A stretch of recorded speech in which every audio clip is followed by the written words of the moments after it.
Now, it is our penultimate race of the weekend, race 23 of the meeting. DD2 Masters. Let's give you our starting grid for these drivers for one final time, 8 in total. So, Kyle Clermont will start from pole position, having won the pre-final earlier on today, with Tom Dessert rounding out the front row. So it's an all-Belgian affair on the front row. Bruno dos Santos in third place, representing France in the 503 entry. We'll have the 555 of Christophe Adams, who is running with the Dutch flag this weekend. They are on row 2. Pritsai, who took a heat win yesterday, the only Estonian, if memory serves me correctly, that's here with us this weekend in the 501. He starts on the inside of row 3 on 5th on the grid. And alongside him will be Franck Laverne in the 529 from France. That completes row 3. Then we got Frederick Goose Baker in the 553 from Belgium. He'll be on 7th place on the inside of row 4, and alongside him will be Christophe Capitain in the 599 from France, who unfortunately retired in the pre-final earlier on, literally the penultimate race before the lunch break today. So it's Clermont from Dessert, Dos Santos, Adams, Sai, Laverne, Baker and Capitain. So can de Bakker, Carl Clermont reclaim an opportunity to go into the season, the 2021 season, with a lot of confidence, because Tom Dessert will look to do a repeat here, because he won the kickoff in absolutely torrential conditions around this time last year. So now they get themselves ready. They're on the latter part of the formation lap. And after this, we have one more race remaining. 36 senior Rotax drivers will compete for the crown. And who will be the next person on the honour roll list after Wales's Matthew Higgins from last season? Your guess is as good as mine, but there's plenty of drivers that can go for it. However, DD2 Masters now head into the tram lines one more time, ladies and gentlemen. Are we ready? Are we steady? Looks like they've got the revs down, and we are off and racing. And a good start from Clermont as Dos Santos goes up the inside of Dessert through into turn 2. And Christophe Adams is behind Pritsai at this particular moment in time. And it looked like Franck Laverne was also trying to get his way through, as Frederick Baker has got past Christophe Capitain and is behind Franck Laverne at the moment. So Laverne rounds out the top 6 into turn 7 for the first time of asking. Carl Clermont trying to put the hammer down. Bruno dos Santos got an absolutely brilliant start and managed to mug Tom Dessert on the start phase. But we still have over 12 and a quarter minutes remaining, plus an additional lap in this race, as Baker goes defensive on Capitain through turn 10. And we're about to complete the first lap. So hopefully, if we don't have any issues with any incidents or whatnot, we could still be on for 16 laps of DD2 Masters action. So Dos Santos just 4 tenths behind. Then it's a further nigh on 4 tenths back to Tom Dessert, who is closing in on the 503 from France. And Dessert will look to get the upper hand. And Dos Santos running on the Sodi Kart chassis. Dessert running on the Sol Xpree chassis this weekend in this class, obviously running under GKS Lemon's power. As it's getting rather feisty for 5th position, fourth position. When you look at who is ahead now, well, that is 5th position, is now Franck Laverne nearly had Frederick Baker going up the inside of him through into turn 10, but then Christophe Capitain now tries to go up the inside of Baker through into turn 12. Can't get through that time. Clermont, Dos Santos, Dessert, Adams now up into 4th place and trying to close down. The Atomica chassis that he's running on looks very familiar. Looks more like a possibility of maybe a Kart Republic style chassis, just judging by the front bumper and the front Nassau panel on there. But Tom Dessert closing in on Bruno Dos Santos and Carl Klebot, the top three, covered by just over 7/10 of a second after just 2 laps. We're on lap 3 with 10 minutes and 35 seconds still on the clock to go. And with the way things are at the moment, Carl Klebot, if it was to finish now, he would be declared the kick-off champion. I'm sure about many things, and one that I'm definitively sure about is that Tom Dessert wants to defend his title from last season. Dessert didn't have the best run in 2020, with a very, very topsy-turvy campaign.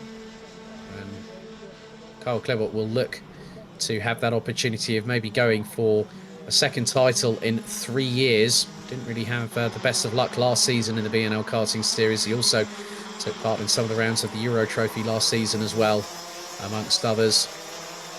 And Pritzai still keeping ahead of Franck Clebaun, and also Frederick Baker and Christophe Capitan rounding out the top, the 8 strong that are still running.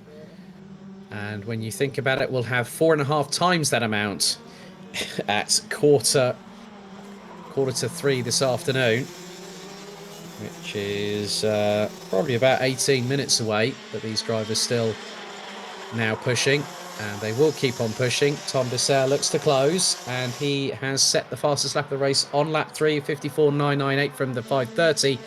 They go across the line. We've now completed 4 laps. We're on to lap 5, and Tom Dessert has gone even quicker still. He's 2/10 exactly to the decimal point ahead of Carl Klebot in terms of pure race pace. Now Bruno Dos Santos feels the heat. As they say, if you can't stand the heat, get out of the kitchen. Well, it's definitely a very hot kitchen where Bruno Dos Santos is sitting. As there goes Tom Dessert up the inside through turn 6 and onto the Europlan. Now the battle truly starts factoring in right now, and we still have to wait for it to unfold before our very eyes. But Tom Dessert, great move there by him, just really carrying the momentum through turns 3, 4 and 5, and hooked it up in turn 6.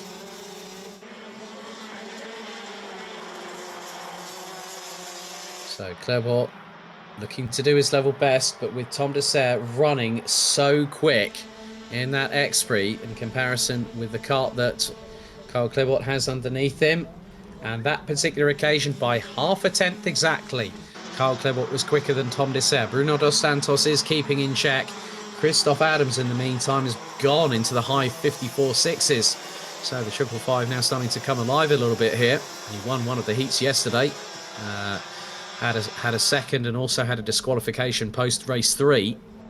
But Carl Klebot really just needs to cross the T's and dot the I's and not make any mistakes, and allow or afford any sort of welcome opportunity to be given to Tom Dessert in the next 7 minutes and 40 seconds. Good to see Bruno Dos Santos keeping in check with them at this particular moment.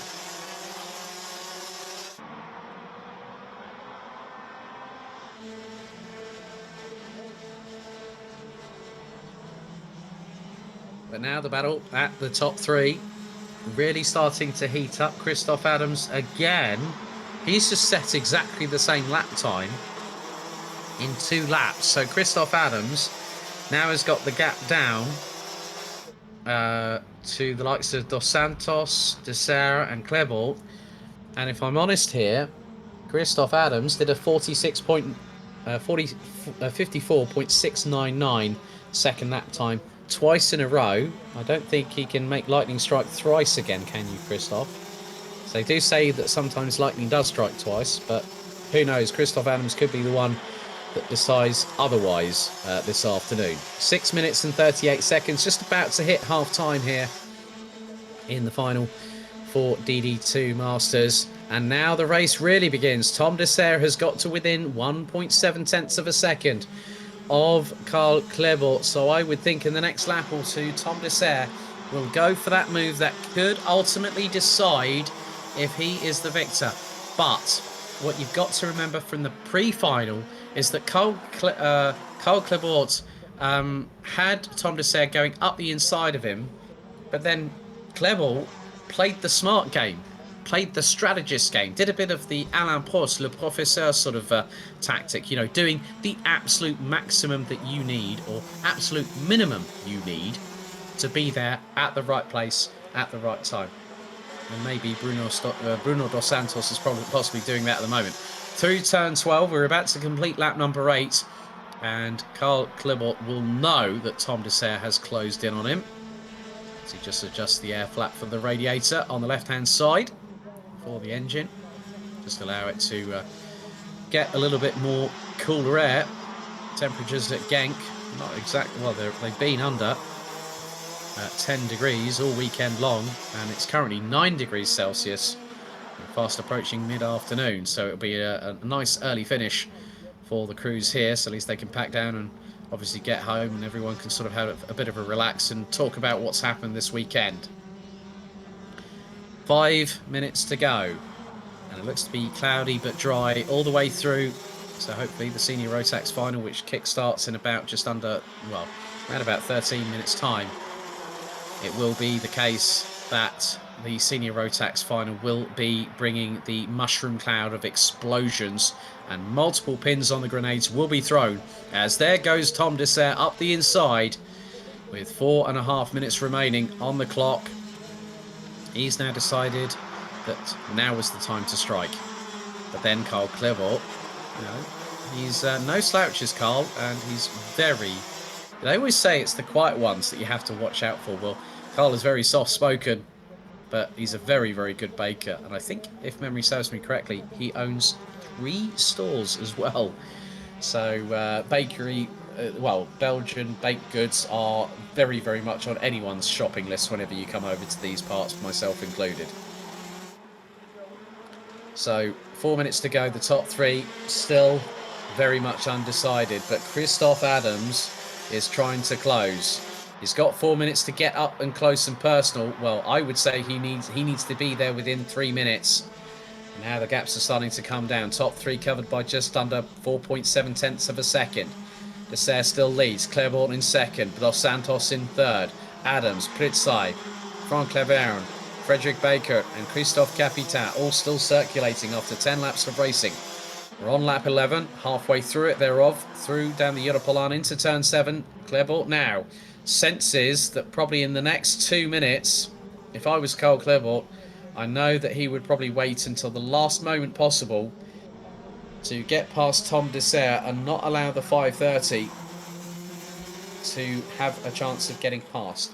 Nevertheless, Tom Dessert has shown pace and flashes of brilliance, especially when he won the kickoff last year, and had some great flashes of brilliance throughout the 2020 season, especially in the BNL karting series, despite things not going as he possibly would have liked or predicted or wanted thereof.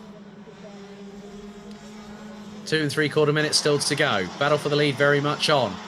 Dessert and Claiborne starting to try and pull away from Bruno Dos Santos. Dos Santos makes the top 3. The gap covering the top 3 is half a second. Christoph Adams, I think, has decided, well, I'm going to be on my own here. I might as well just stay where I am and not make any mistakes and bring it home in 4th position. So the ultimate choice now, because Carl Claiborne has got that €64,000 question to think about. Do I go all guns blazing and fire it up the inside of Tom Dessert? Or do I defend against Bruno Dos Santos?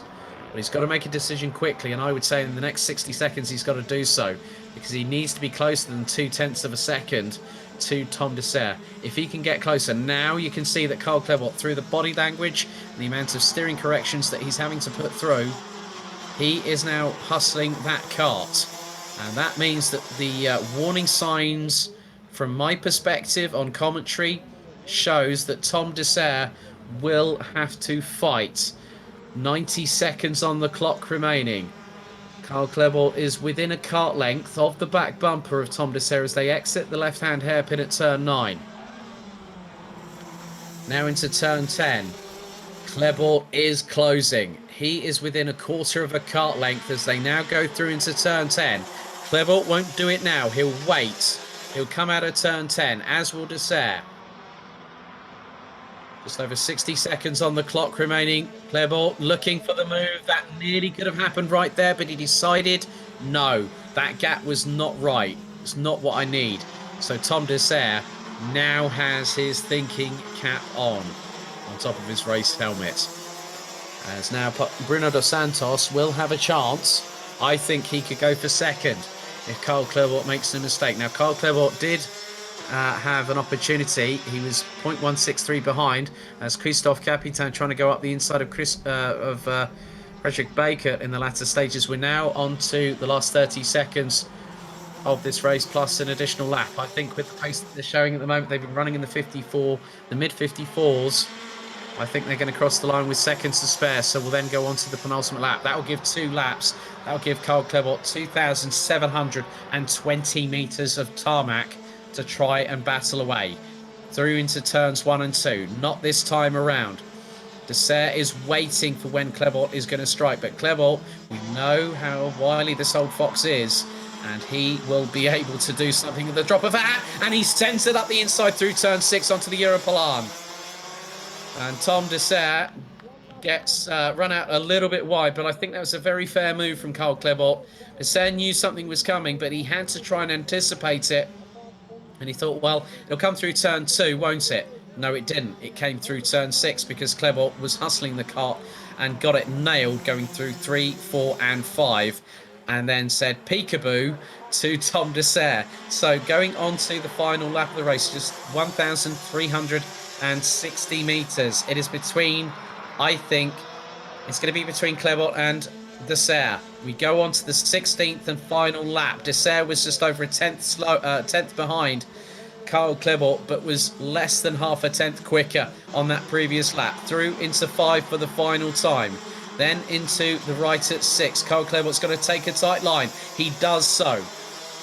Tom Dessert now closing in. The slipstream starting to work for the 5:30. Through into turn 7. Now into the right at turn 8. Carl Clermont just looking forward. He's not seeing, and he's doing what we in the UK like to call the European lean a little bit, going through certain corners. A look over the right shoulder from him and Tom Dessert. And now Carl Clermont will now see that Tom Dessert is right on his back bumper. This is going to be a run to the line as they now come through into the turn 12. Oh, Tom Dessert up the inside. Can Carl Clermont get the switchback? I don't think so. Tom Dessert for the second year in a row takes the DD2 Masters BNL Karting Series kickoff title. Oh, that was brilliant. Stole it like candy from a baby. Tom Dessert timed that perfectly. Through turn 12, the move was anticipated. He got a good run coming out of turn 10 and turn 11. Wow, that's the best race finish I've seen at a kickoff in 3 years. Wow, Tom Dessert, you have entertained, good sir. I doff my cap to thee. Brilliant, brilliant. And I'm sure Carl Clermont will be magnanimous in defeat. He'll always have a smile on his face and he'll always congratulate his rivals. Let's have a look at the results. So, Tom Dessert, provisionally for the second year in a row, becomes your DD2 Masters BNL Karting Series kickoff champion. It was a matter of formality, wasn't it? Well, it wasn't on this particular occasion because Carl Clermont tried to steal his thunder and nearly did so. So the KMD driver from Belgium running on the Sodi Kart chassis finished ahead of KMD's Bruno Dos Santos from France. 2 different nationalities on the podium. And what's more, Tom Dessert makes it the 3rd different nationality that has won a kickoff this weekend. So Stolsamanis from Latvia for Junior Rotax. Bessan Senez for France in DD2. Now Dessert for Belgium in DD2 Masters. Can it be a clean sweep of 4 different winners for us here? Let's have a look at the results. Dessert wins from Clermont, Dos Santos, Adams, Pritzai, Laverne. Frederick Goose Baker rounds out the top 7 ahead of Christophe Capitan.